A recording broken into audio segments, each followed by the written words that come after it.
Je veux vous dire merci pour cet accueil chaleureux. Ça fait plaisir. Que Dieu vous bénisse. Apportez une acclamation au Seigneur pour vous-même, s'il vous plaît. Voilà, acclamez-vous, acclamez-vous. Que Dieu vous bénisse. Euh, je salue le pasteur Guédé. Il m'a dit que sa charmante épouse n'est pas là, c'est pas grave, donc je la salue à distance. Voilà. Que Dieu vous bénisse abondamment. Homme de Dieu, j'ai combien de temps ce soir? Comme j'ai plusieurs jours. 1h40. D'accord. Est-ce que tu peux te tenir debout avec moi, s'il te plaît? Tu vas lever les mains avec moi. Tu dis, Seigneur, je reçois cette parole. Qu'elle me transforme et qu'elle me projette dans ma destinée. Au nom de Jésus. Amen. Sois béni. Je veux vous parler pendant ces quelques jours de 4 secrets de l'abondance matérielle. Et je vais essayer de prendre le temps d'enseigner. Donc, permettez que quelquefois je sois très calme et que, bon, après on va peut-être prier, mais je veux que vous compreniez un certain nombre de choses. Vous savez, quelquefois, on peut hériter de façons de penser qui deviennent un problème. Dis Amen. Jonathan partait au combat et son père Saül avait dit, il ne faut que personne ne mange en ce jour. Et pourtant, c'était un jour de combat. La Bible dit que Jonathan est parti ce jour-là, qu'il a pris un bout de bois et qu'il a trempé dans le miel. Et quand il a pris le bout de bois qu'il a trempé dans le miel, il a dit que ses yeux, son intelligence s'ouvrit. En fait, c'est quelque chose de bien qui lui était arrivé. Quelque chose que les autres n'avaient pas reçu. Puisque tous les autres étaient encore dans le jeûne. Et quand les autres ont trouvé Jonathan, ils lui ont dit, mais qu'est-ce que tu fais comme ça? Ton père nous a interdit de manger. Et voici ce que Jonathan a répondu, ça c'est en anglais.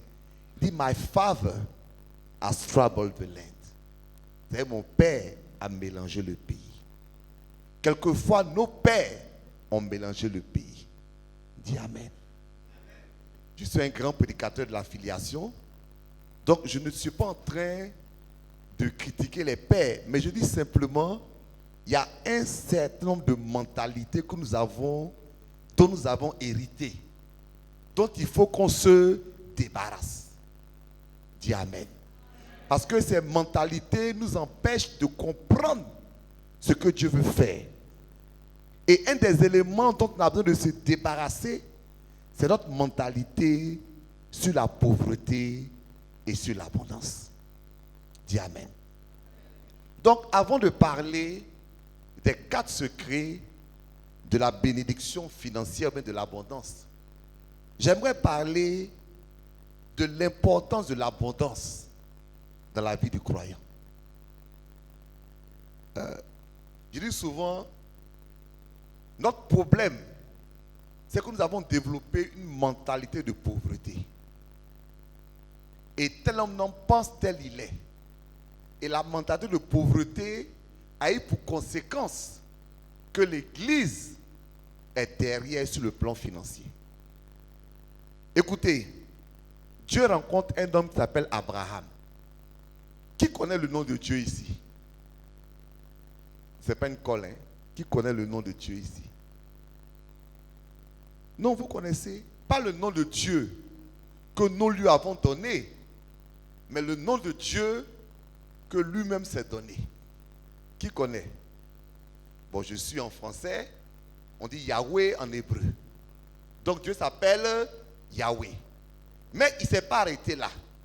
Parce que le jour où il s'est révélé comme Yahweh à Moïse, Moïse lui a demandé, il dit à Moïse, il faut aller dire que le Dieu de tes pères veut vous libérer de l'esclavage. Et Moïse demande à Dieu, il dit, mais quand je vais partir, quel nom je dois leur donner? Et Dieu dit, si tu vas, dis-leur que je m'appelle Yahweh. C'est-à-dire celui qui a la vie en lui-même. C'est ce que ça veut dire littéralement. Mais ce que je veux vous faire comprendre, il y a une virgule. Il dit, dis-leur que je suis le Dieu d'Abraham, le Dieu d'Isaac, le Dieu de Jacob. Et il continue en disant, c'est cela mon nom pour l'éternité. Donc aujourd'hui, Dieu est le Dieu d'Abraham, d'Isaac et de Jacob. Dans 2000 ans, il sera le Dieu d'Abraham, d'Isaac et de Jacob. C'est vrai comment il dit, c'est le Dieu de Zando. Alléluia. Mais Dieu lui dit qu'il est le Dieu d'Abraham, d'Isaac et de Jacob. C'est vrai, on a entendu, il y avait Jiré, il y avait Tzidkenu, tout ça, c'est les hommes qui lui ont donné ce nom.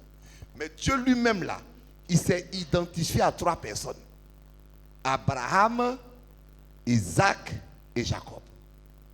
Maintenant, regardez ce que la Bible nous dit d'Abraham. La Bible dit qu'Abraham est un homme très riche. Dis Amen. Lorsque il fallait aller libérer Lot, Abraham avait plus de 300 serviteurs nés dans sa maison. Ça veut dire que quand tu prends les employés d'Abraham, il y a 300 qui sont nés dans sa maison qui peuvent aller combattre. Pasteur, ça veut dire qu'il y a lui seul, il a combien de serviteurs? Il a combien? Ils sont combien? Au moins. Parce que ça, c'est sans compter les femmes. Sans compter. Donc, Abraham a au moins 1 millier de serviteurs. Abraham est un homme riche. Dis Amen. Dieu dit, il est le Dieu d'Isaac. La Bible dit que Isaac devint de plus en plus riche. Isaac a hérité de la richesse d'Abraham. Parce que la Bible nous dit que quand Abraham a eu Isaac, il a envoyé tous ses autres enfants loin pour donner son héritage à Isaac. Donc Isaac est né riche. Il n'est pas né riche seulement. Il est né riche et il faisait des puits qui ont fait de lui un homme riche de son temps. Et la Bible dit que Isaac devint de plus en plus riche.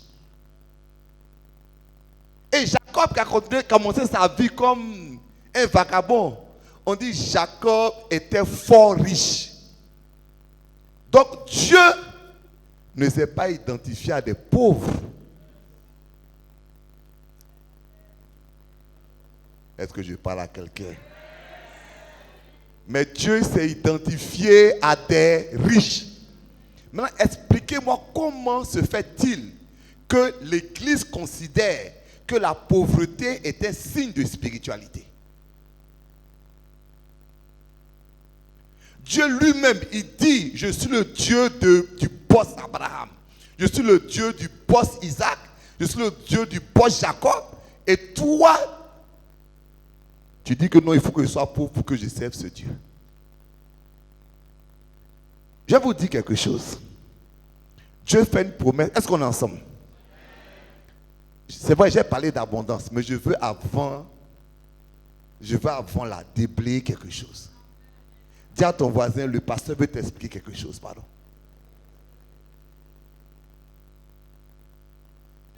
Dans Genèse chapitre 12, le verset 2, Dieu fait la promesse suivante à Abraham. Il dit, je rendrai ton nom grand. Je te bénirai, tu seras une source de bénédiction. En parenthèse, si tu es pauvre, tu ne peux pas être une source de bénédiction.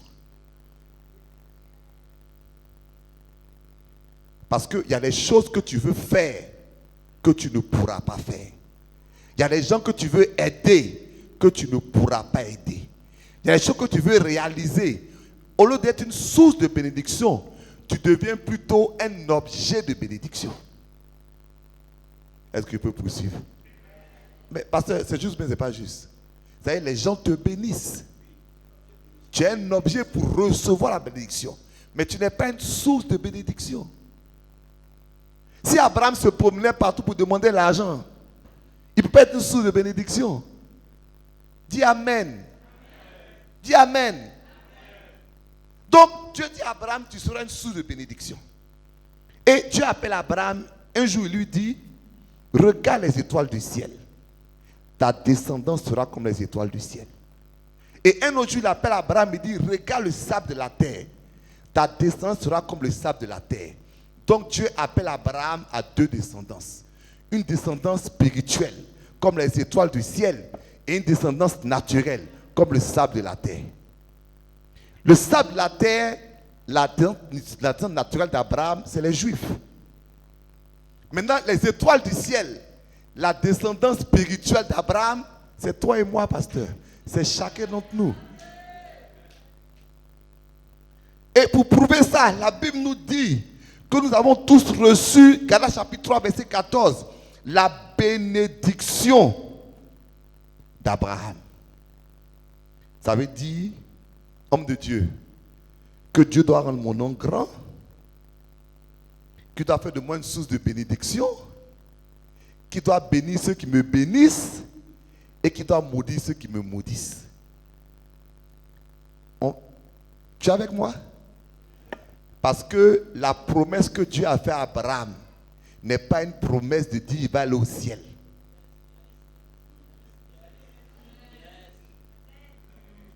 Ou bien, lisons la promesse ici. Je ferai de toi une grande nation. Je te bénirai, je rendrai ton nom grand. Tu seras une source de bénédiction. Je bénirai ceux qui te béniront. Je maudirai ceux qui te maudiront. Où est le ciel dedans?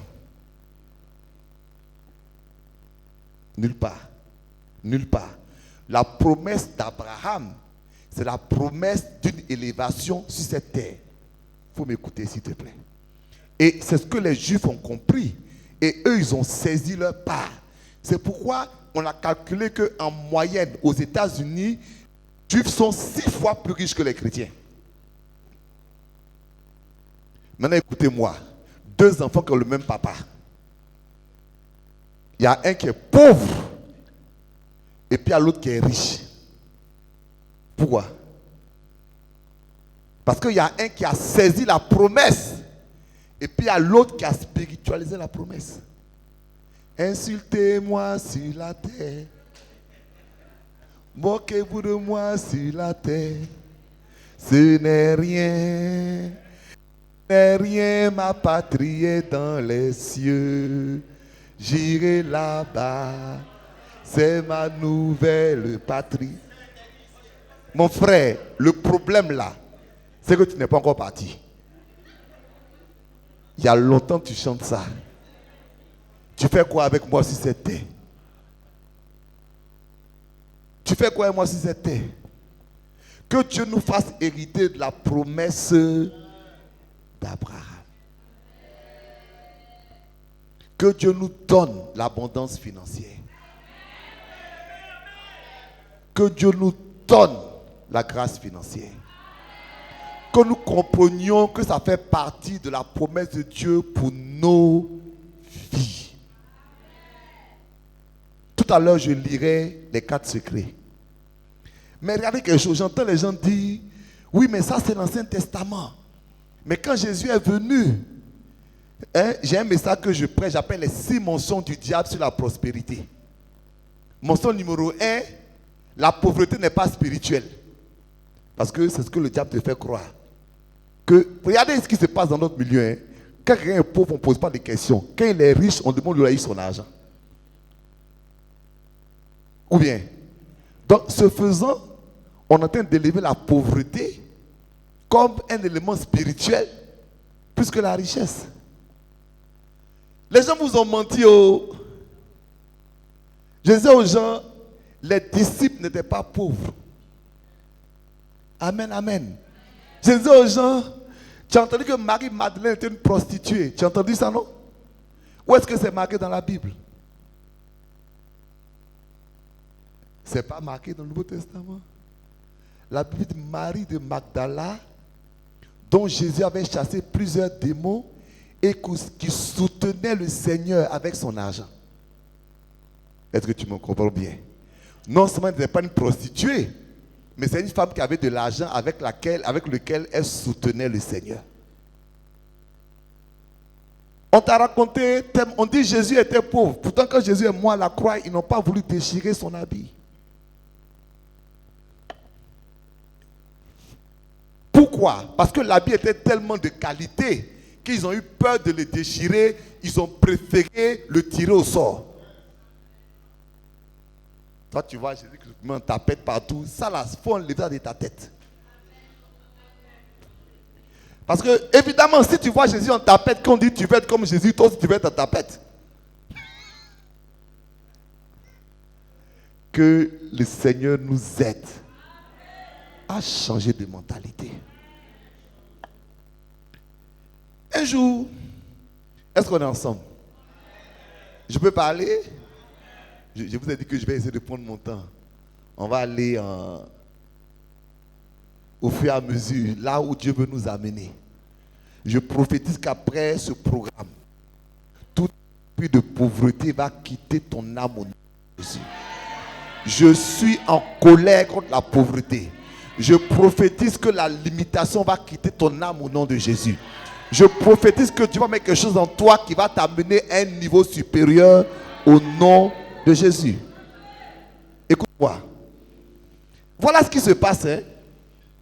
Jean-Baptiste est arrêté par Hérode. Jean-Baptiste est celui qui a dit de Jésus, voici l'agneau de Dieu qui ôte le péché du monde. Mais dans la difficulté, nous tous là, on peut se chercher. Jean-Baptiste envoie ses disciples aller demander à Jésus si c'est lui le Messie qui doit venir, ou bien est-ce qu'on doit en attendre un autre. Jésus va répondre. Il dit, je vais vous prouver que je suis le Messie. Il dit, les aveugles voient, les sourds entendent, les paralytiques marchent. En d'autres termes, je suis le Messie parce que je suis la solution au problème. Alléluia. La preuve que je suis le Messie, c'est que quand je viens, ceux qui avaient la surdité, leur problème est résolu parce qu'ils entendent. Ceux qui étaient paralytiques, leur problème est résolu parce qu'ils marchent. Les aveugles, leur problème est résolu parce qu'ils voient. Maintenant, il termine. Il dit, et la bonne nouvelle est prêchée aux pauvres. Il faut comprendre ce qu'il est en train de dire. Tu ne m'as pas encore bien compris. Ça veut dire quoi? Que pour Jésus, la solution à la pauvreté. Ah, pasteur, tu as tout compris? Puisque la solution à la surdité, c'est qu'ils entendent. La solution à la chose, c'est ce qu'ils voient. La solution au paralytique, c'est qu'ils marchent. Donc, quelle est la solution à la pauvreté? C'est l'évangile. Il dit, je fais tout et les pauvres entendent l'évangile. En d'autres termes, quand les pauvres vont entendre l'évangile, le vrai évangile, ils vont sortir de la pauvreté. Maintenant, question. Quel évangile on a entendu et puis on est resté dans la pauvreté?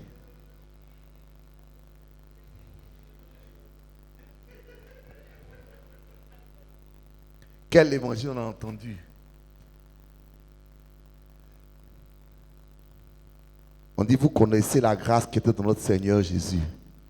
De riche qu'il était, il s'est fait pauvre, afin que nous fussions enrichis par sa pauvreté. Bien-aimé, je souhaite que tu prospères à tous égards et sois en bonne santé comme prospère l'état de ton âme. Il dit, je prie que mon Dieu pourvoie tous vos besoins selon sa richesse avec gloire en Jésus-Christ. Tout ça, c'est le Nouveau Testament. J'ai pris du temps pour comprendre. Et j'ai décidé, moi, de sortir de cet esprit et de prêcher pour que chacun d'entre vous, vous sortiez de cet esprit. Dis avec moi, Dieu va me bénir. Dis avec moi, je suis un fils d'Abraham. Dis avec moi, je reçois la bénédiction d'Abraham. Je chasse la pauvreté de ma vie. J'appelle l'abondance de ma vie. Bien-aimé, l'abondance est une étape de la vie, mais il y a 3 niveaux dans la vie financière d'un enfant de Dieu. Ces 3 niveaux ressemblent aux 3 niveaux ou les 3 étapes de ce que le peuple d'Israël a traversé. Il était d'abord en Égypte en esclavage. Ensuite, il était dans le désert, dans la limitation, avant de rentrer dans la terre promise. Est-ce qu'on est ensemble, s'il vous plaît? Si vous me suivez, levez la main. Si vous me suivez, levez la main. Ça va? Je peux poursuivre? Alléluia. Vous savez pourquoi souvent je prends enseigner? Un jour, Dieu m'a dit, il a dit à Abraham, sors et regarde. Et il a dit à Abraham, ce que tu vois, je te le donnerai. Et Dieu m'a dit, c'est ce que tu vois que tu reçois. Ce que tu ne vois pas, tu ne le recevras jamais. Donc il peut venir créer ici, recevoir, ce n'est pas ça qui est important. Il faut que vous voyez pour recevoir. Donc que Dieu vous donne de voir la grâce de l'abondance dans vos vies pour que vous puissiez la recevoir. Écoutez, quand le peuple, on est ensemble, hein, a commencé son chemin dans l'esclavage. Quand le peuple était en esclavage, l'esclavage, nous savons tous que c'est l'image de l'oppression du diable sur nos vies. On est d'accord, non?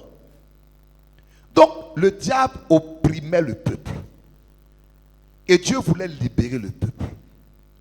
Dieu a envoyé 10 plaies pour que Pharaon, le diable, libère son peuple. À la 8e plaie, Pharaon a appelé Moïse. Il dit, Moïse, ton Dieu est trop fort. Il faut que je te laisse partir. Mais vous les hommes seulement partez. Vos femmes, vos enfants, restez. Moïse a dit, ce n'est pas possible. Donc Moïse a refusé l'offre. Dieu a envoyé la 9e plaie. Pharaon a rappelé Moïse. Il dit, votre Dieu est vraiment puissant. Je vais vous laisser partir. Mais cette fois, les hommes s'en vont, les femmes s'en vont, les enfants s'en vont. Tout ce que je vous demande, laissez derrière vous ici vos moutons et vos bœufs. Bien-aimé, c'est une bonne ou mauvaise proposition. Imagine-toi, hein, le peuple a fait 400 plus années en esclavage. Pharaon les appelle pour dire, je vous libère. Allez vos femmes, allez vos enfants, tout ce que je vous demande, laissez vos bœufs derrière. Si c'était toi, tu allais dire quoi? Il ne faut pas lire maintenant. C'est toi, tu allais dire, ah, on va faire quoi un peu?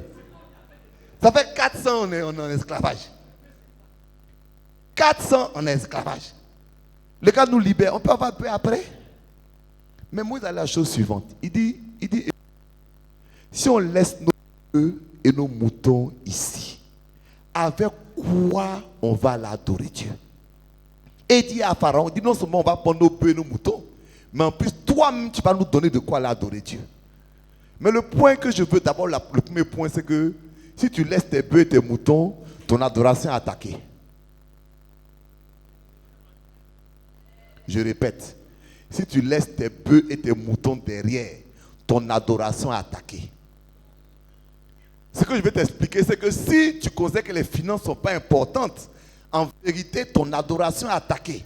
Parce que ce que Moïse dit, c'est qu'avec quoi on va l'adorer Dieu?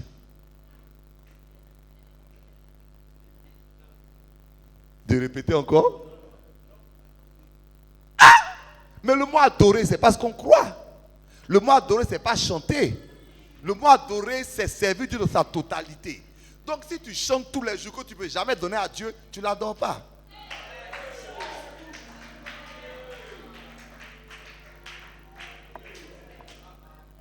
Avec quoi on va aller adorer Dieu? Hein? Il t'a dit de chanter ce mot.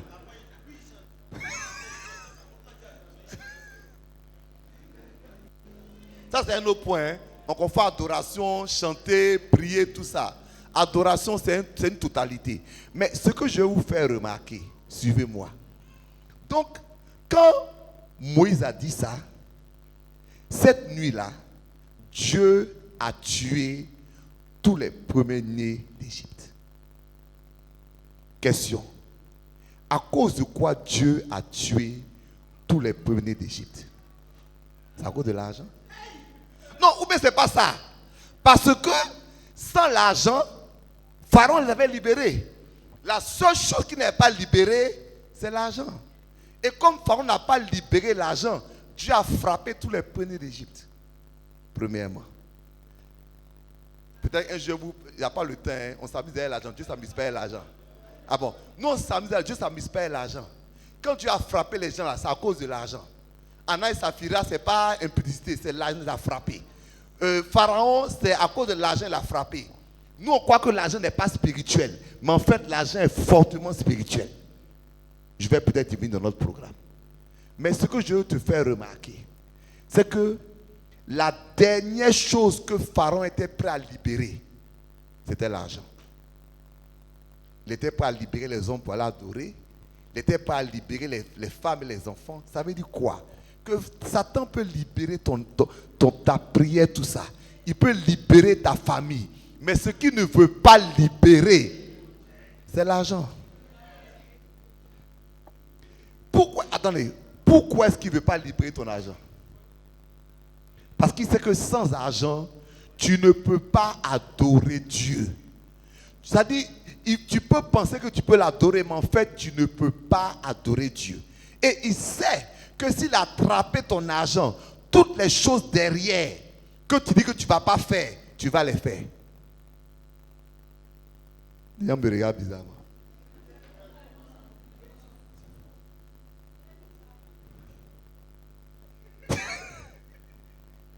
Homme de Dieu, tu dis que tu n'as jamais menti. D'accord. Mais trouve-toi, tu as un problème financier où demain on vient t'attraper pour te mettre en prison. Tu n'as pas menti? Ah, restons tranquilles. Je connais, hein? J'ai mon ami, l'apôtre Gadji Abraham. Il dit il était né de nouveau, baptisé du Saint-Esprit, prié prophétisant, il fraudait bus.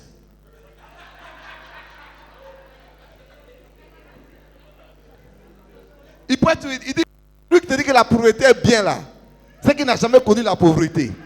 Parce qu'il habite à Yopougon. Il doit venir prendre cours à la chose au campus. Il faut qu'il vienne au cours. Comment il va faire pour partir au cours? Comment il va faire pour revenir? Parler en langue ne va pas payer bus pour lui. Prophétiser ne peut pas payer bus pour lui. Il a oublié de frauder bus. Né de nouveau, bâti du Saint-Esprit. Et Yann, il y a des plans de foyer que tu as. Vous parlez beaucoup. Le fond, c'est l'argent.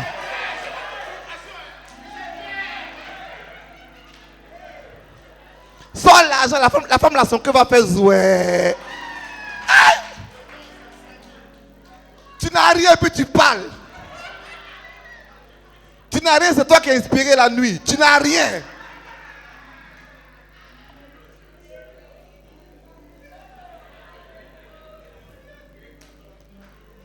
Attends, ce que tu dis là, est-ce que c'est fou?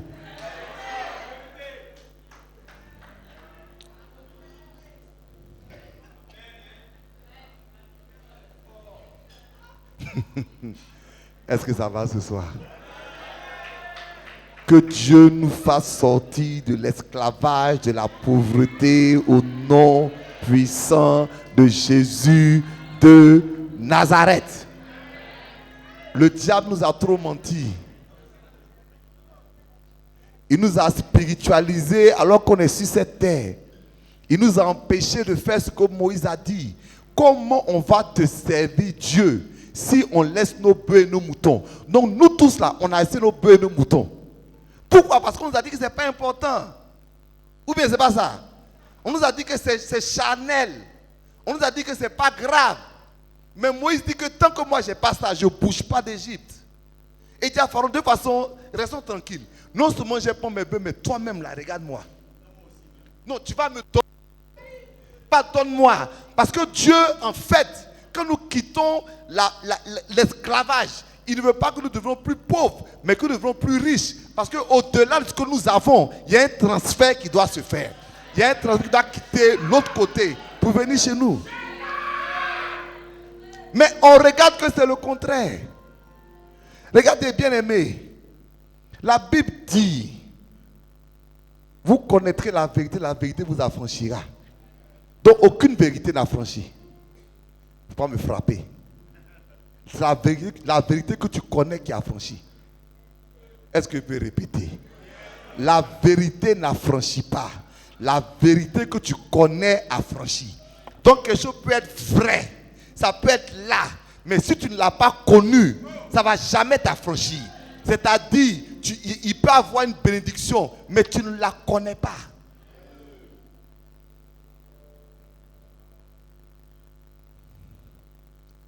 Donc il y a les vérités que nous ne connaissons pas. Donc elles ne sont pas, nous sommes esclaves dans le domaine financier. Regarde. Dieu veut te faire passer à un niveau supérieur. Il faut que tu quittes l'esclavage financier. Qu'est-ce qu'on appelle esclavage financier? Peut-être tu n'es pas dedans, peut-être tu es dedans, il ne sait pas. Mais quand il y a des problèmes pour manger, pour payer le loyer, quand il y a des problèmes pour mettre tes enfants à l'école, c'est un esclavage. Je peux répéter?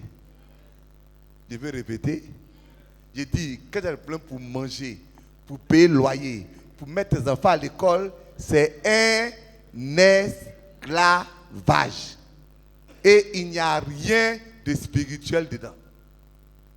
Zéro. Dieu peut te permettre, parce que c'est Dieu qui a dit à Abraham, il dit, mes enfants seront esclaves pendant 400. 4, c'est 40, c'est le chiffre de l'épreuve. Dieu peut te faire traverser une épreuve pendant un moment. Mais Dieu ne peut pas te maintenir dans l'esclavage financier. Parce que comment tu peux concevoir que ton papa est riche, que tu es pauvre? Quelle palabre tu as avec ton papa? Tu lui as fait quoi?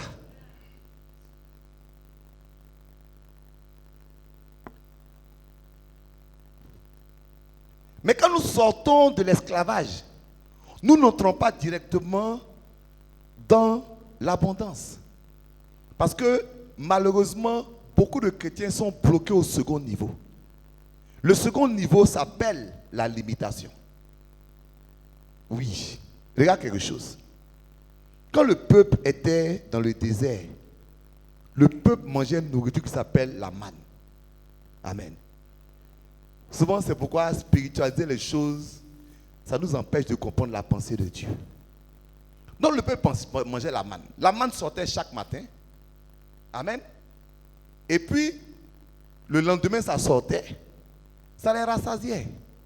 Mais le problème de la manne, c'est quoi? C'est que c'est une nourriture dans laquelle tu n'as pas de choix. C'est manne grillée, manne braisée, foutou de manne, ragoût de manne. Voilà. Donc quand dans ta vie, tu n'as pas le choix dans ce que tu peux obtenir, tu es dans la limitation. Tu es sorti de l'esclavage, mais tu es dans la limitation. Beaucoup de chrétiens sont dans la limitation. Je peux te parler? Non, la manne là.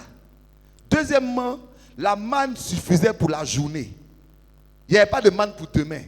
Quand tes finances te permettent de regarder seulement les 2 prochains jours, tu es dans la limitation. Il y a des gens qui ne les payent pas le 30 là, ils vont mourir.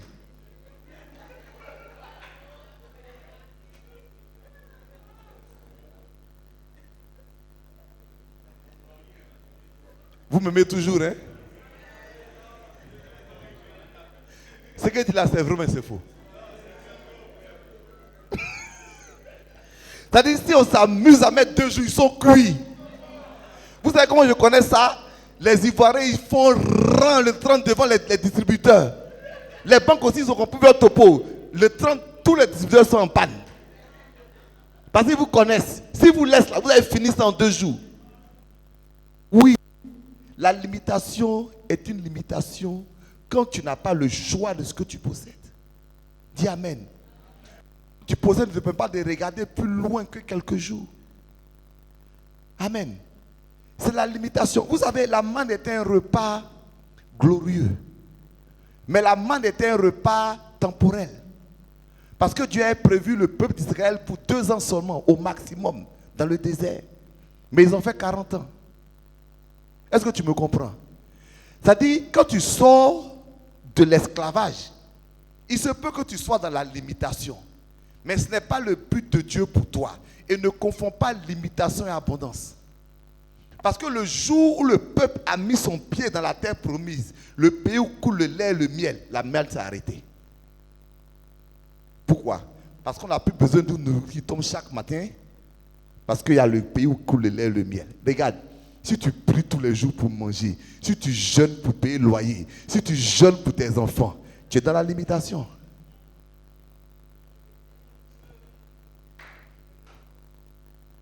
L'abondance, c'est quand tu as tellement suffisamment que tu peux te préoccuper de l'évangélisation, de construire l'œuvre de Dieu, de gagner des âmes, de construire, d'établir. C'est-à-dire, ton esprit est tout autre chose que les besoins quotidiens de ta vie c'est bon pour 2 ans, mais c'est pas bon pour 40 ans.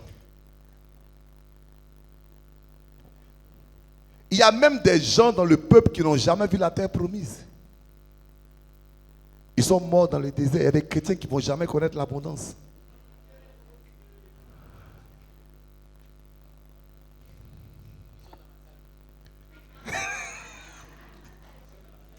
Ils sont pas là ce soir. Ils sont pas là ce soir, non?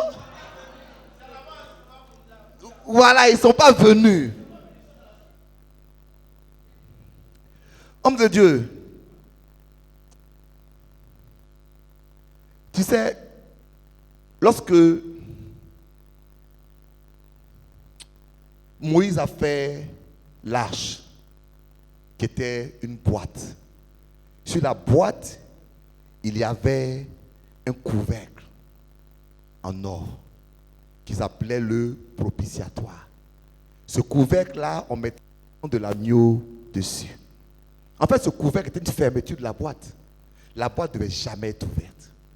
Ça veut dire que ce qui est dans la boîte-là est couvert par le sacrifice qui a été fait sur le couvercle. Est-ce que tu me comprends? Et donc, un jour, les Philistins ont pris l'arche. Ils ont mis dans le temple de leur Dieu. Leur Dieu Dagon est tombé. Ils ont libéré l'arche et l'arche est tombée d'un village de Juifs. Eux, ils ont ouvert l'arche.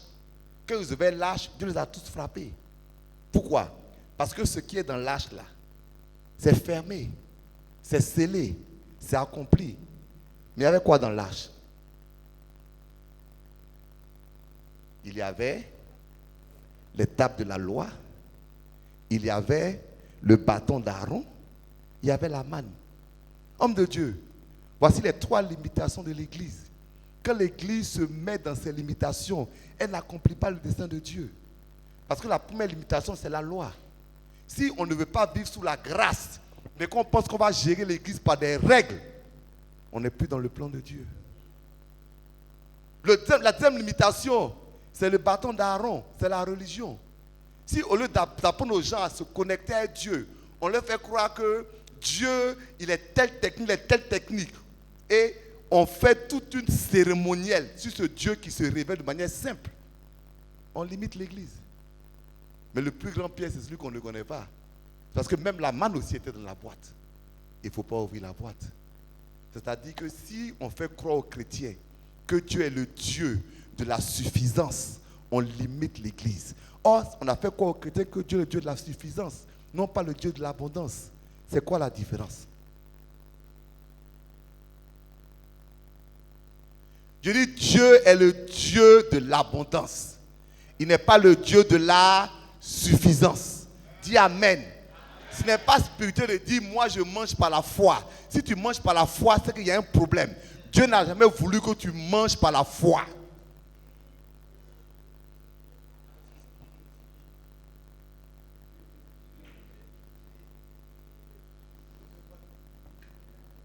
Parce que Dieu n'est pas le Dieu de la suffisance, Dieu est le Dieu de l'abondance. Ta foi que Dieu t'a donnée, ce n'est pas pour que tu manges. Parce que Dieu veut que tu sois tellement béni que manger n'est pas un problème de foi. Payer le loyer n'a pas besoin d'être un problème de foi. Il y a des sujets de prière qu'on ne peut plus entendre dans l'église. Dis Amen. Pardon, je sais pas, on est ensemble. Hein? Il y a des témoignages qu'on ne doit plus entendre dans l'église.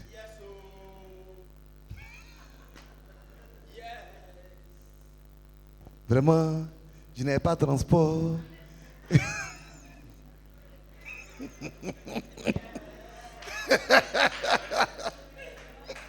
Vraiment, j'ai prié Dieu. Dieu m'a envoyé ici. Ça, ce n'est pas témoignage. Dieu, non, c'est Dieu qui l'a fait. Dis Amen. Mais tu es en train d'élever la suffisance. Il est temps qu'on élève l'abondance. Le pays où coule le lait et le miel. Non pas le pays où Dieu te donne à manger chaque matin. Ça, c'est le désert.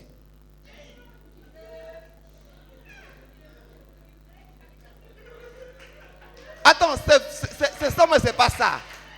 Où Dieu te donne à manger chaque matin, c'est le désert. Il dit, je t'amènerai d'un pays où coule le lait et le miel. Non pas où je vais te donner à manger chaque matin. Tu vas passer une étape dans ta vie, te donner à manger chaque matin pour que tu apprennes à compter sur moi. Mais c'est juste une étape dans ta vie.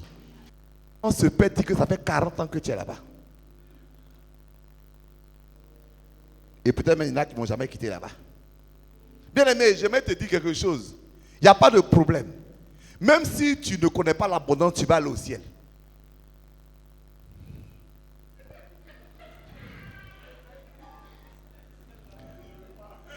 Ah, pasteur, tu vas aller au ciel. Non, tu iras au ciel. Il n'y a pas de problème. Il n'y a pas de problème. Mais seulement, il y a des souffrances que tu as connues sur cette terre. Parce que tu n'es pas rentré dans la révélation de ce que Dieu veut pour toi. Dis au nom de Jésus, je vais rentrer dans l'abondance. Homme de Dieu, ce que Dieu m'a dit. Il m'a dit, c'est vous les pasteurs qui mettez les gens dans la pauvreté. Dieu.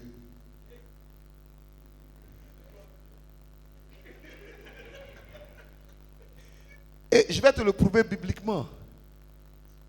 Pour que le peuple passe de l'esclavage à la limitation, il a fallu que le peuple traverse un cours d'eau qu'ils appelaient la mer Rouge. Pour que le peuple passe de la limitation à l'abondance, il a fallu que le peuple traverse un cours d'eau qu'ils appellent le Jourdain. Tu me suis? Mais comment est-ce que le peuple a traversé la mer Rouge? C'est quand Moïse s'est tenu debout, il a levé le bâton. Comment le peuple a traversé le Jourdain? C'est quand les sacrificateurs sont venus et ils ont mis leurs pieds. Donc tant que les leaders ne prennent pas le devant pour lever le bâton et pour mettre leurs pieds, les gens vont rester dans leurs limitations.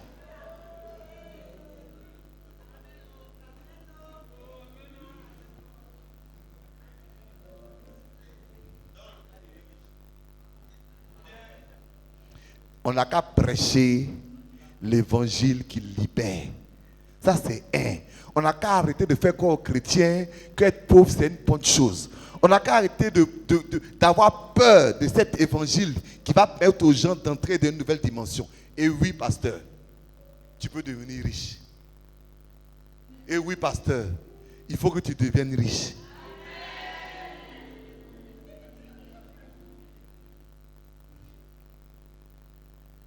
Je profite quand je viens la prochaine fois, Dieu t'amène dans une nouvelle dimension de richesse.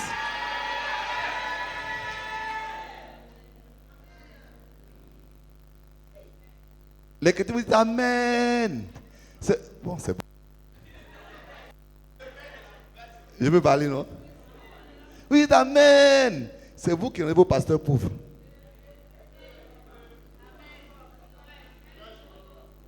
Je vais prêcher. De toute façon, ici, là, je prêche. Vous ne pouvez rien me faire. Ou bien, vous allez me faire quoi? Donc, je prêche, je m'en vais. Dis Amen, mais je vous aime. Vraiment. Pourquoi? Parce que dès que quelqu'un va commencer à vous parler de ce qui va vous faire prospérer, vous allez dire non, il aime l'argent. Il saisit là, machin. C'est-à-dire que vous allez, comme je dis, nos pères nous ont trompés. C'est-à-dire, aujourd'hui, on a peur de parler d'argent. Parce qu'on ne veut pas être taxé d'eux. Moi, je bénis Dieu. Avant ma vie du ministère, Dieu m'a rendu riche. Dis Amen. Dieu m'a donné beaucoup de positions élevées dans la société. Donc, je peux prêcher tranquillement. Parce que Dieu même sait, et ceux qui me connaissent savent que si je voulais chercher l'argent là, je n'irais pas dans le ministère. Parce que j'avais des opportunités. Vraiment, voilà. Je serais un des leaders de ce pays aujourd'hui. Sans problème. Donc, mais moi, mon problème, ce n'est pas moi. Parce que c'est vous. Il faut que je prêche pour que vous aussi, vous suiviez dans cette bénédiction abondante. Dis Amen. Touche ton voisin. Dis voisin, je veux rentrer dans l'abondance.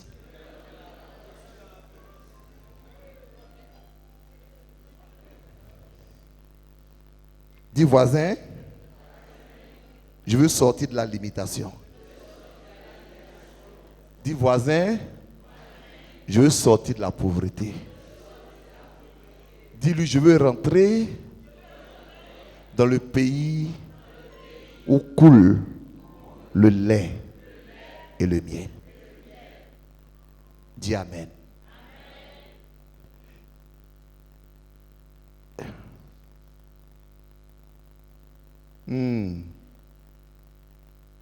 Vous savez, dans Deutéronome 8, 18, Dieu dit la chose suivante.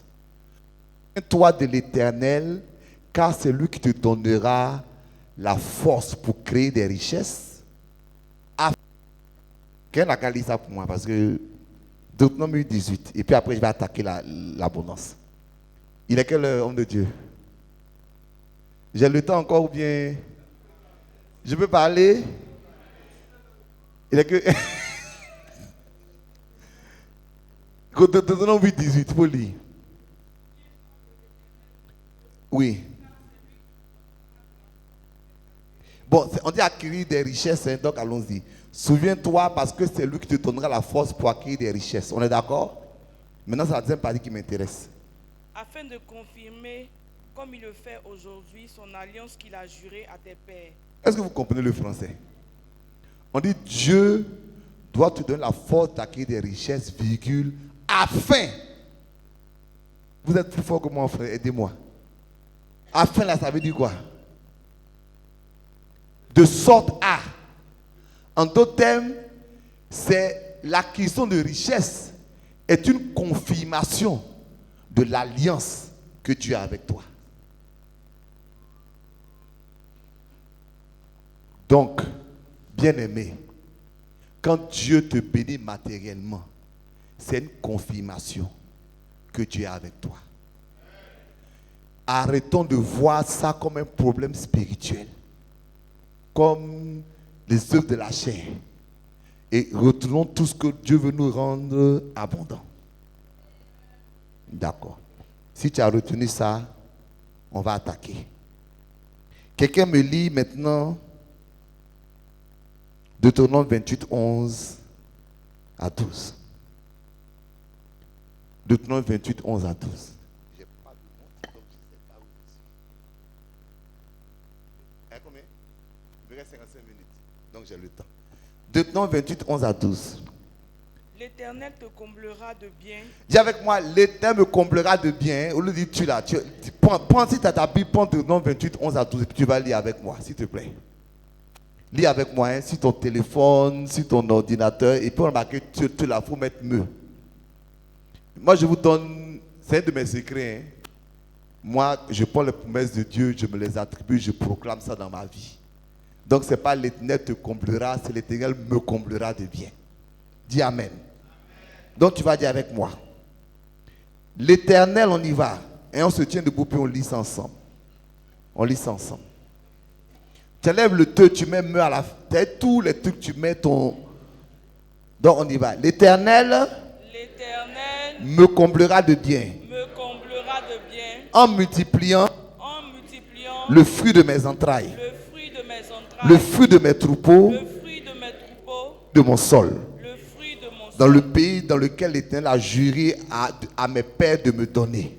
Dans le pays que l'Éternel a juré à mes pères de me donner. Verset 12. L'Éternel m'ouvrira son bon trésor, le ciel, pour envoyer à mon pays la pluie en son temps, et pour bénir tout le travail de mes mains.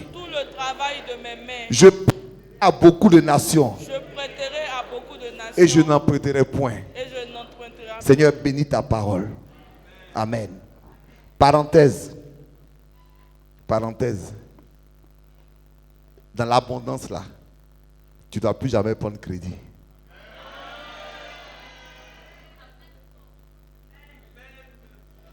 Bon, ce n'est pas moi qui ai dit. Il dit, je prêterai et je n'en prêterai point. Mais ce n'est pas ça. Ok, ça c'est une parenthèse. Ok, vous pouvez vous asseoir. Donc l'Éternel me comblera de bien. C'est ça l'abondance. Il dit l'Éternel me comblera de bien. Maintenant il met un. Donc l'abondance a un 1. Amen. Ça veut dire, voici le moyen par lequel l'Éternel me comblera de bien. Alléluia. Il n'est pas dit Dieu me comblera de bien. Quand on va prier pour moi, je vais avoir l'argent sur mon téléphone. Il n'est pas dit Dieu me comblera de bien. Quand on va prier pour moi, je vais sortir l'argent de mon placard.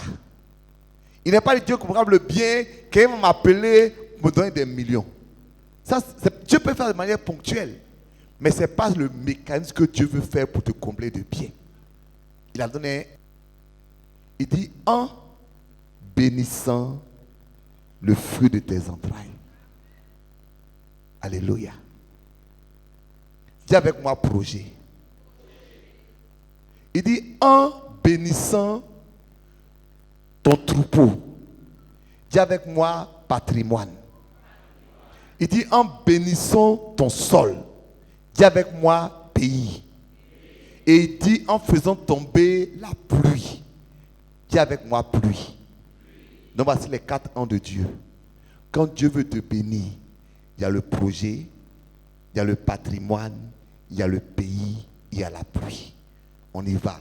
Projet, patrimoine, pays et pluie. On peut reprendre. Projet, patrimoine, pays et pluie. Pourquoi je dis projet? Il dit parce que je vais bénir le fruit de tes entrailles. Écoutez, c'est avant que l'enfant rendait riche. Maintenant là, le fruit de tes entrailles ne va pas te rendre riche. Ça va te créer problème. À l'heure où l'école primaire est combien? L'école primaire, hein? D'accord. Donc, il faut avoir 10 comme ça, tu vas comprendre si Dieu va te bénir le fruit de tes entrailles. Donc, non, il va te bénir, mais il va pas te rendre riche comme ça. Amen. Amen. Voilà. Donc, le fruit des entrailles dont il s'agit, ça nous ramène au livre de Genèse, où Dieu a dit à Adam, soyez féconds. Donc, la fécondité que Dieu bénit, c'est le projet. Donc, la manière dont Dieu va te rendre riche, c'est en bénissant ton projet. Là, c'est un. On est ensemble? Il dit ensuite, en faisant quoi? En bénissant ton troupeau. C'est-à-dire, c'est ta possession, c'est ton patrimoine. La seconde manière dont Dieu va te rendre riche, c'est en bénissant ton patrimoine. Ce que tu as. Et ce que tu as là, ce n'est pas maison. Ce que tu as se trouve en toi. C'est une capacité que Dieu veut développer. La troisième chose dit, en bénissant ton sol, c'est ton pays, c'est-à-dire où tu te trouves. Non pas où tu te trouves physiquement, mais où tu te trouves mentalement. Parce que chacun d'entre nous est localisé dans un pays mental. Et ce pays mental va déterminer là où Dieu va t'envoyer. Quand Dieu veut te bénir, il faut qu'il te change de pays. Il a dit à Abraham, quitte ton pays, quitte ta maison, va dans un pays que je te montrerai. Je disais souvent que ton pays d'origine, par exemple, te rend pauvre. Je vais aller Quand ton pays d'origine te rend pauvre, pas voir la Côte d'Ivoire. Ça dit qu'il y a des habitudes, il y a des traditions, il y a des façons de penser que tu appliques chez toi, mais qui te rend pauvre. Il y a 4 ans, l'année passée, j'étais pas des 4 fleuves. Hein. Je n'ai pas revenu dessus. Ceux qui veulent avoir les 4 fleuves, ils peuvent revenir. Mais revenons sur la loi de la création des richesses. Toutes les lois que Dieu a données sont dans le livre de Genèse. Donc on lit.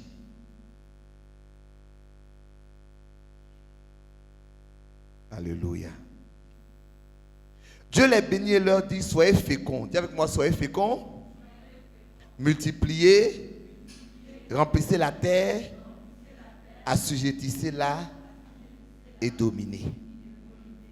Donc il y a une loi qui est créée et cette loi c'est que au travers de la fécondité, Dieu doit te bénir. Chacun de nous doit être fécond. Amen, amen. Chacun de nous doit penser à une idée, à quelque chose qui va créer et bénir. Nous célébrons des personnes qui sont devenues riches. Mais ce qui les a rendus riches, c'est une idée qu'ils ont reçue.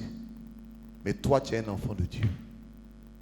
ton intelligence est plus grande que l'intelligence de Bill Gates. Tu dis pas bien amen.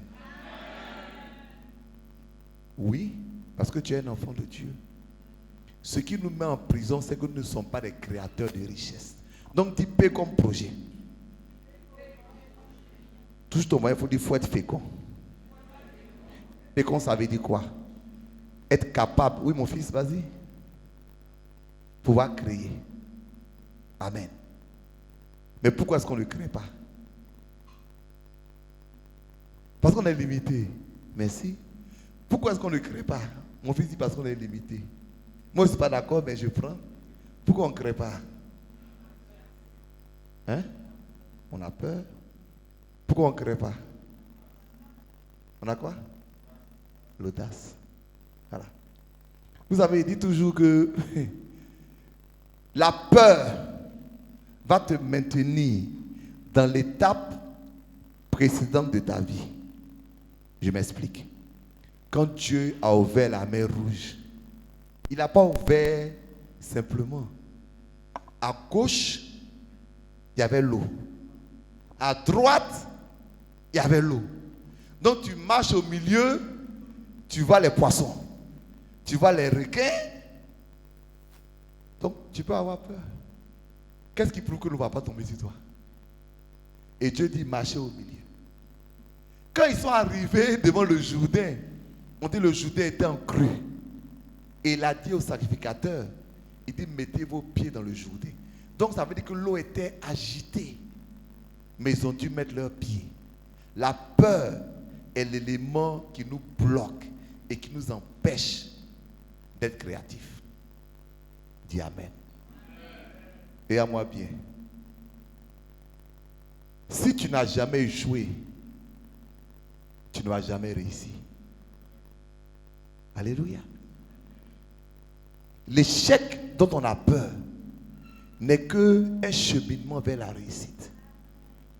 Il y a un homme qui s'appelait Thomas Edison. Il est devenu milliardaire. Parce que c'est lui qui a inventé la lampe à incandescence. Bon, aujourd'hui, c'est des néons. Hein? Ça, c'est incandescence. C'est des lampes avec un filament au milieu. Il se trouve que depuis des années, les gens savaient allumer des lampes. Mais le filament, comme était au milieu, devait être avec un matériau spécial. Parce que tous les matériaux qu'on mettait brûlaient. Et donc Edison était à la recherche de ce matériau. Edison a essayé des centaines de matériaux. Et ça n'a pas marché. Alors il a fait une conférence de presse. Et les journalistes lui ont dit, on dit, monsieur Edison, est-ce que vous allez reconnaître maintenant que vous avez échoué? Parce que ça fait longtemps que vous êtes dessus. Il dit, non, je n'ai pas échoué, j'avance. On dit, vous avez comment? On dit, mais vous avez testé 300, ça ne marche pas. Il dit, je sais. Il dit, aujourd'hui, je connais les 300 qui ne marchent pas.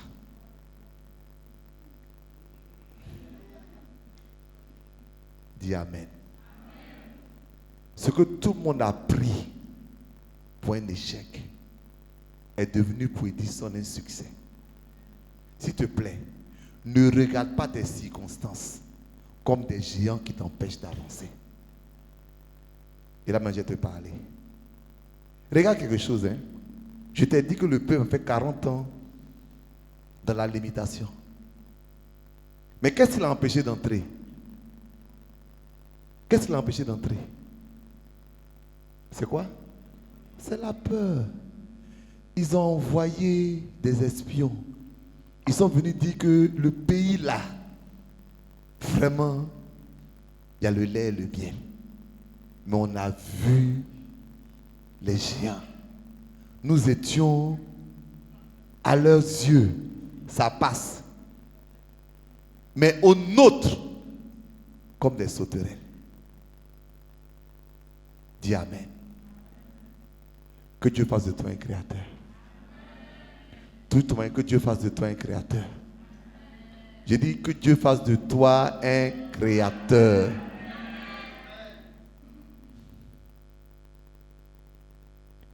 Dans ma vie, j'ai eu plusieurs phases. J'ai une phase où je n'avais pas compris toutes ces choses. Une phase où j'ai compris ces choses. Et entre ces deux phases, Dieu a changé ma vie. Ce n'est pas que je n'ai pas échoué, mais j'ai compris que la peur de l'échec va m'empêcher d'avancer, va me mettre dans la pauvreté. Ma fille, je sais que tu as un projet. Dis Amen. Qui a un projet ici? Lève la main. Lève. Si tu as ton projet, lève la main.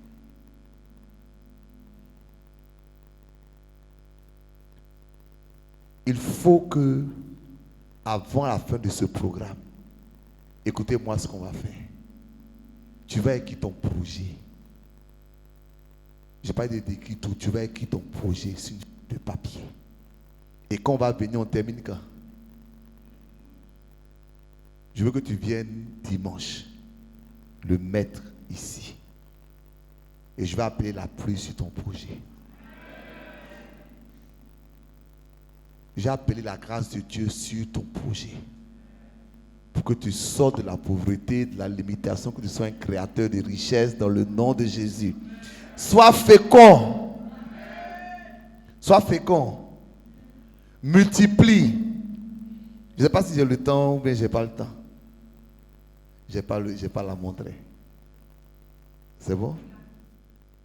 Ok. Est-ce que ça va ce soir?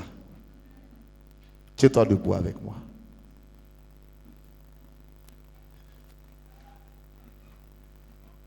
Sois fécond. Multiplie. Assujetti.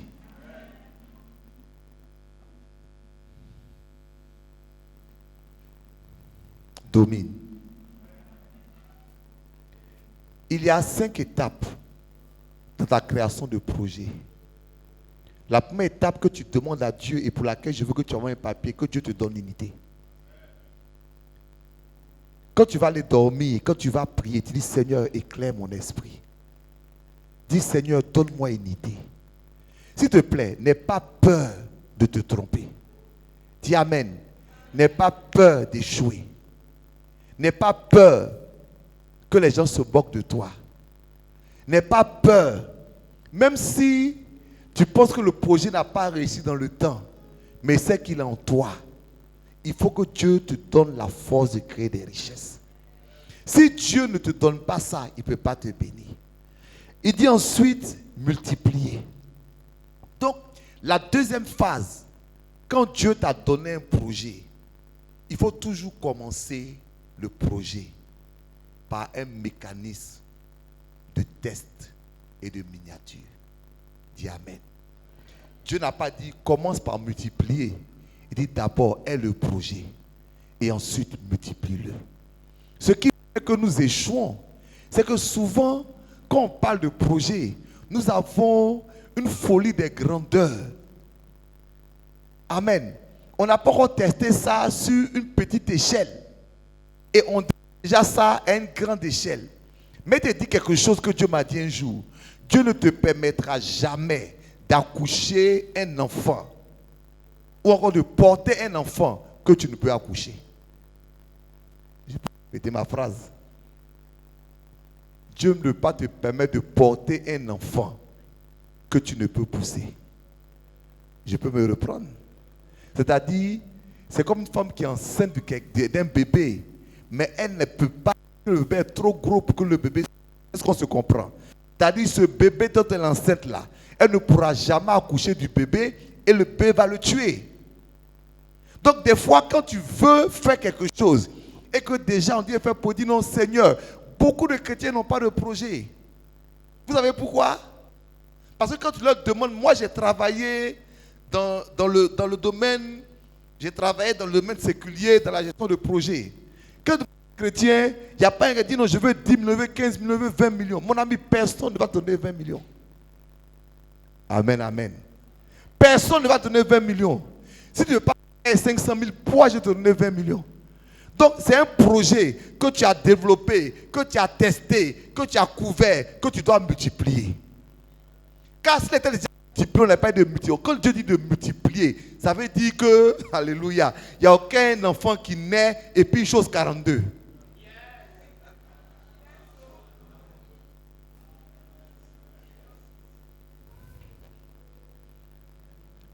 Que Dieu te donne un projet, tu as envie de mettre ton projet, que Dieu donne un projet. Mais elle a la capacité de mettre le projet en phase. Dis Amen.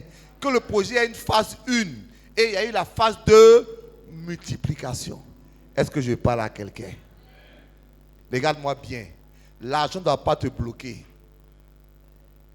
L'argent ne doit jamais te bloquer. C'est ça qui nous fatigue.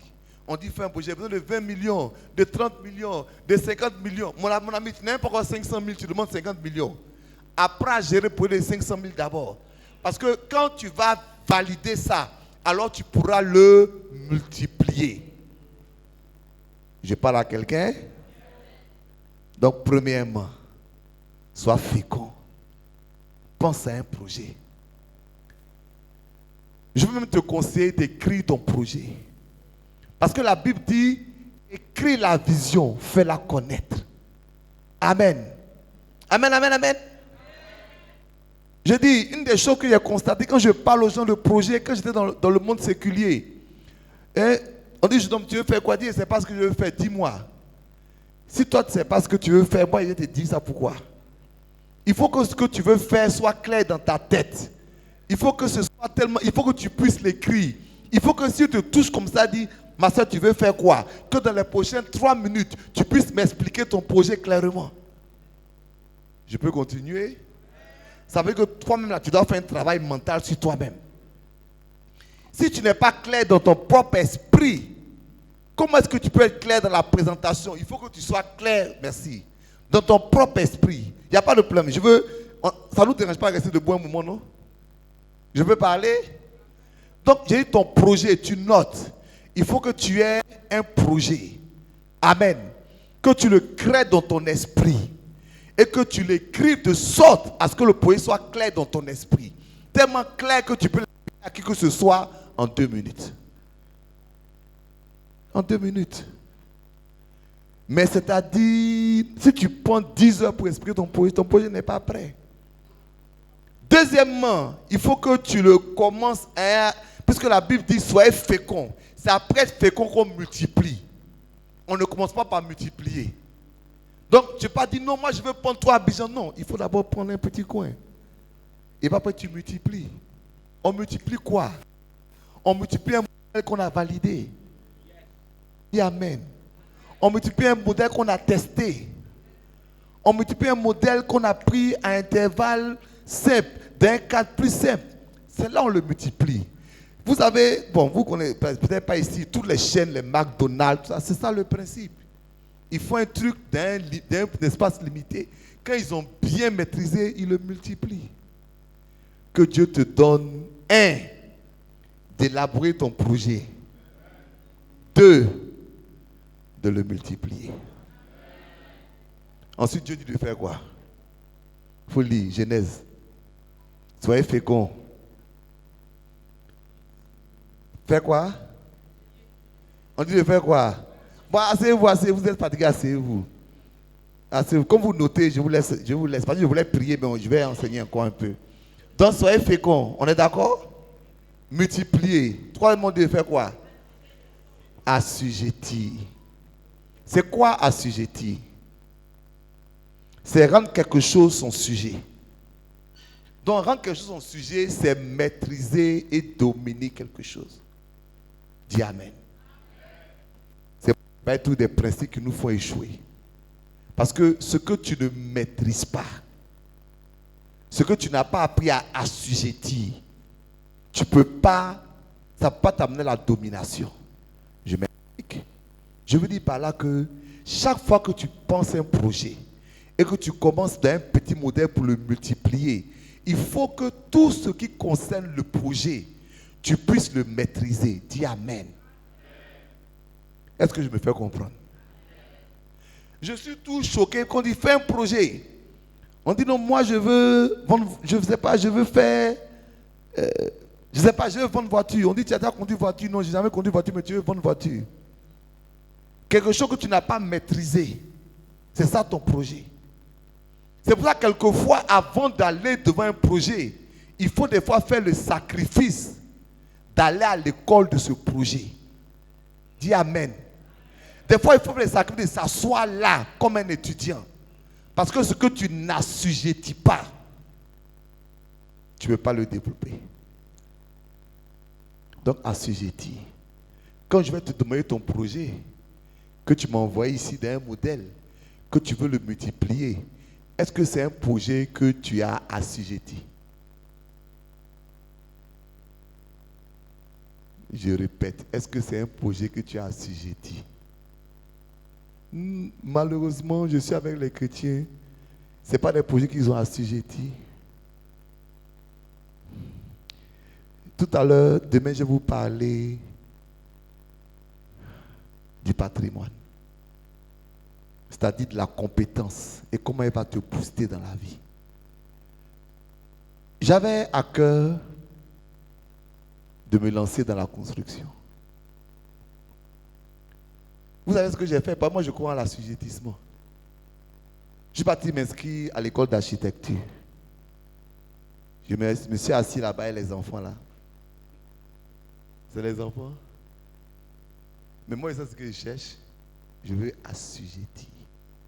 Je ne peux pas être dans la construction sans maîtriser tous les aspects de la construction. Je ne peux pas avoir un projet que le seul but c'est mon envie. Ou bien j'aime ça.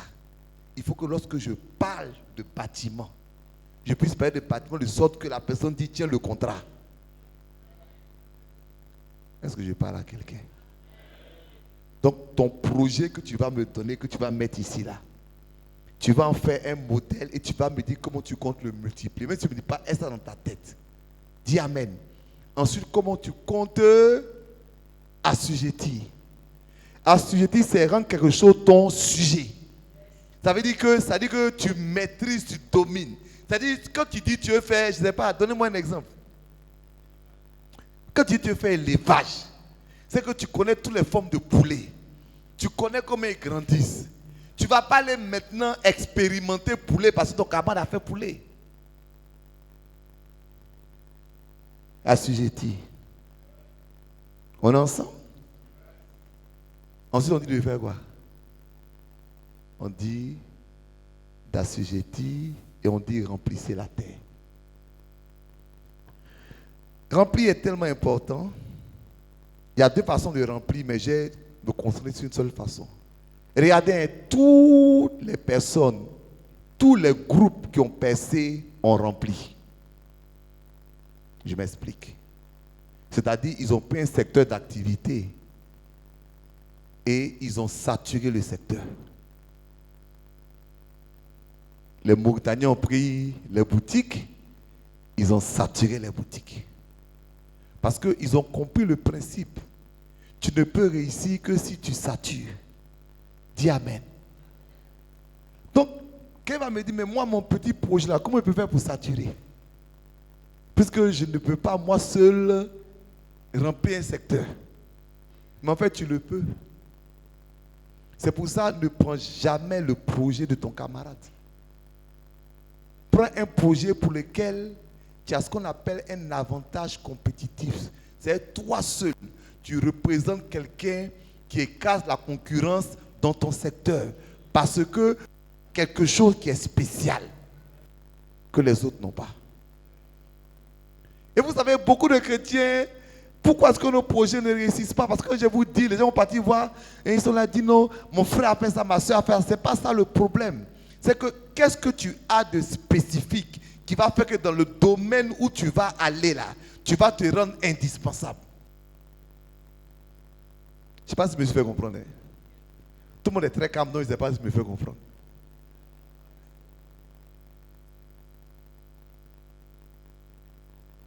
Amen. Je donne des principes qui vont faire marcher vos projets. On reprend. Sois fécond.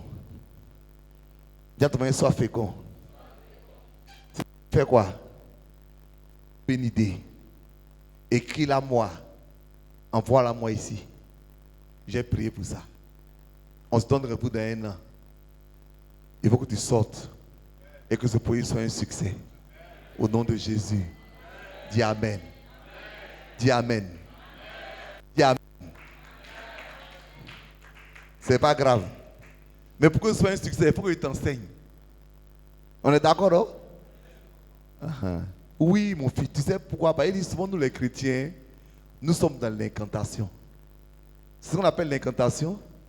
C'est le fait de croire que parce que je répète une phrase beaucoup de fois, ça va se réaliser. C'est pas parce que j'écris je possède que j'ai possédé. Si je ne fais pas ce qu'il a fait pour posséder, c'est de l'incantation. C'est de l'incantation. Je possède.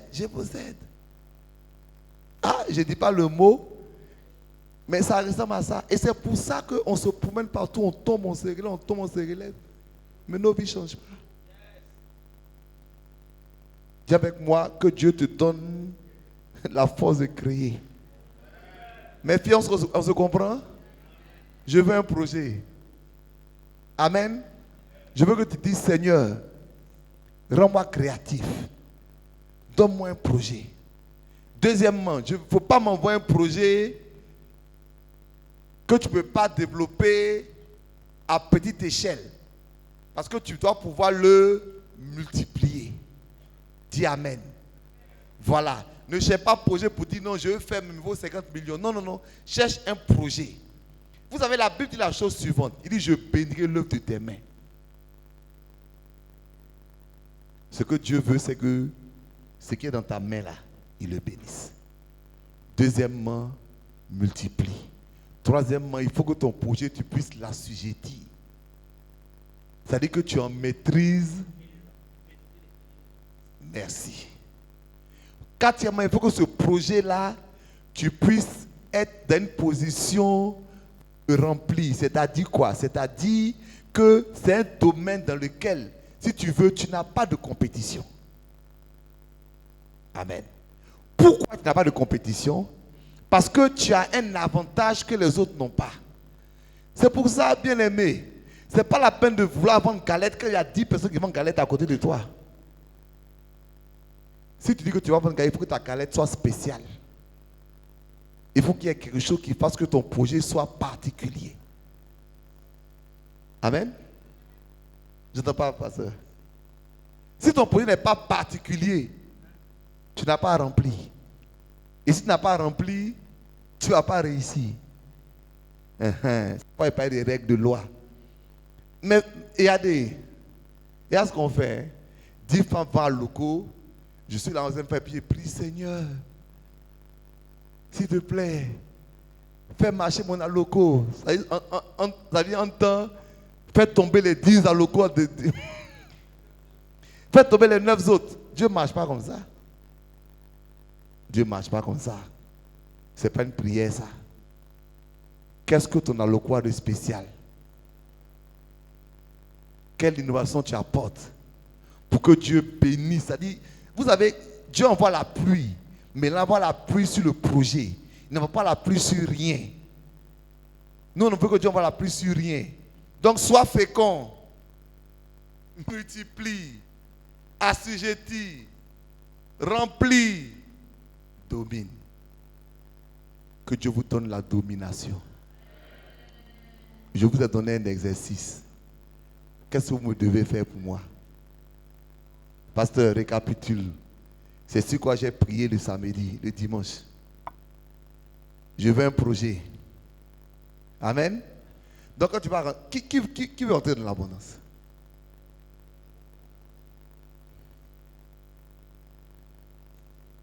Mon fils veut entrer dans l'abondance? Tu dis quoi? Est-ce que tu vas entrer dans l'abondance, non? Forcez. Amen. Forcez. C'est pour ça il est plus important de comprendre Dieu. Je reviens sur vous cherchez ces choses, mais cherchez le royaume de Dieu et sa justice. Donc c'est quoi la justice? Dans un pays, c'est quoi la justice? C'est les lois. Parce qu'un juge ne décide que sur la loi. Donc le royaume a dit que cherchez le royaume de Dieu et cherchez à comprendre comment Dieu fonctionne. Et vous aurez tout ça par-dessus. Donc dans Genèse, Dieu a donné la loi de l'abondance, la loi de la créativité. Il dit sois fécond, multiplie, assujetti, remplis et domine. le plus gros des païens qui fait ça, il va être béni. Toi, tu as une différence, c'est que tu es un enfant de Dieu. Et je crois et je prophétise que Dieu va bénir ton projet. Donc, qu'est-ce que je t'ai demandé? Un projet. Il faut écrire. Il faut écrire. Il faut écrire. Il faut prier. Il faut dire, Seigneur, ton serviteur m'a parlé. Je me tiens devant ton trône. Inspire-moi. Montre-moi.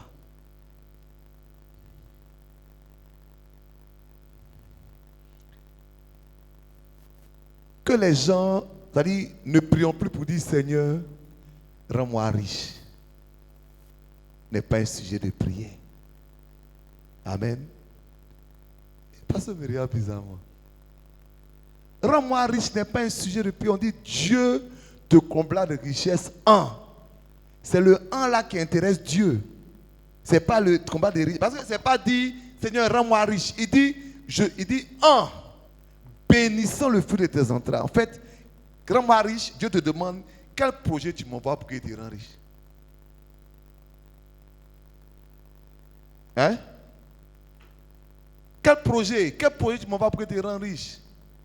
Quel projet? Si tu n'as pas de projet, je ne te rends pas riche. Parce que Dieu ne peut pas rendre riche comme ça. C'est pas Dieu n'est pas un magicien. Ce n'est pas donc j'ai sorti de mon tiroir et puis il y a des millions. Dieu ne travaille pas comme ça. Putain, on t'a fait croire que Dieu ne travaille pas comme ça. Quel projet tu envoies à Dieu que Dieu te rende riche? Je vais m'arrêter là pour ce soir. Est-ce que ça va pour ce soir?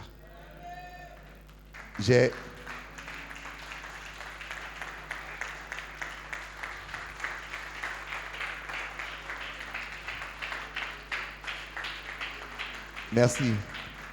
Ok, qui a été béni ce soir? J'ai encore beaucoup de choses à vous dire. Hein? Vous dites, ouais. D'accord, si quelqu'un a des questions, il n'y a pas de problème. Oui? Notez et puis demain vous voyez. Que Dieu te donne un projet. Que Dieu te donne un créateur de richesse. Donc je t'ai donné un exercice. Chaque jour, je te donnerai un exercice. Chaque jour, je te donnerai un exercice. À la fin du programme, tu verras que ces exercices-là, dans la prière, parce qu'on va appeler la pluie, mais la pluie va venir sur ton projet, sur ton patrimoine et sur ton pays. Donc, mes exercices, tu me donnes ton projet. Je veux que ton projet soit multipliable. Je veux que ton projet soit assujetti. Je veux que ton projet, tu puisses le remplir et que tu puisses dominer. Dominer, en fait, c'est gouverner. Le dominer vient après.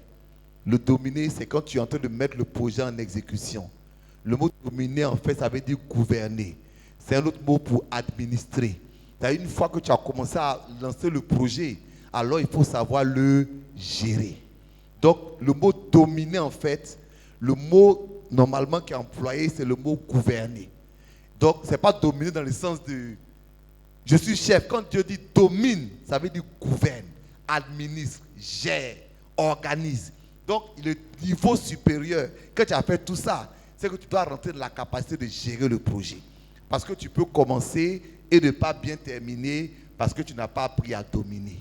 Mais comme je ne peux pas vous enseigner la gouvernance à cause du temps, on va s'arrêter à créer, écrivez-moi un projet. Tiens-toi debout. Pasteur, je vais arrêter là ce soir. J'espère que c'est bon. Lève les mains. Ah Seigneur. Quand je venais dans la voiture, j'étais dans l'embouteillage et puis je regarde des fois les vidéos chrétiennes sur YouTube.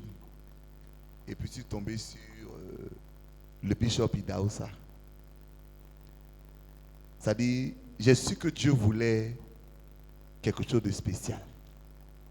Mais je suis tombé sur lui, il disait, il a commencé à prêcher, il parlait, je ne savais même pas, je suis tombé par hasard, mais il parlait d'abondance. Et il disait que lui, il est choqué de voir que les chrétiens sont tous les derniers dans tout. qu'il est choqué que ce sont les païens qui aient l'argent. Il est choqué que nous les chrétiens, ça ne nous dise rien. Dis Amen. Ça nous dit, on a accepté le transfert des richesses entre les mains d'autres personnes que nous, les fils du royaume. Ça ne nous dit rien. Mais ça devait nous choquer. Dis Amen. Et moi, ça m'a révolté. Non, je suis venu vers vous aussi révolté. Parce qu'il est temps que les choses changent. Si l'or et l'argent appartiennent à Dieu, et que nous sommes ses enfants, et que nous sommes toujours dans les demandes, ça ne va pas. C'est nous, on dit que Dieu est bon, mais c'est nous qui allons voir les autres personnes pour leur demander l'argent. Ils ne nous respectent pas. Ils ne nous croient pas. Ils ne nous honorent pas. Il y a une jeune dame qui devait se marier. Son papa dit non. C'est une jeune chrétienne. Son papa dit non, vous n'êtes pas prêt. Il dit non, papa, on va vivre par la foi. Ils sont mariés. Premier mois, elle dit papa, vraiment, pour nous aider à payer le courant. Deuxième mois, papa, vraiment, ma facture d'hôpital, là, vraiment, c'est un peu difficile, il faut m'aider. Troisième mois, ah papa, vraiment, je suis tombé malade. Donc, 3 mois, papa a appelé le couple.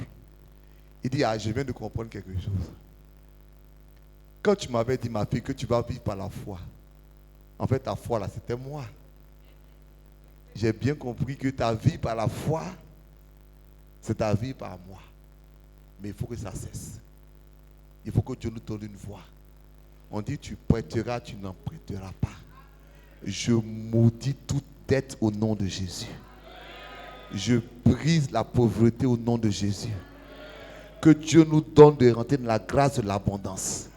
Que Dieu nous donne de bénir notre projet, qui donne de bénir notre patrimoine, qui bénisse notre pays et qui fasse descendre la pluie sur nos vies. Papa, je suis ton serviteur et moi-même je reçois cette grâce. Et je veux que tu la déverses sur tes enfants ce soir et que nous sortons de la prison de la limitation pour rentrer dans la grâce de l'abondance. Au nom de Jésus. Amen.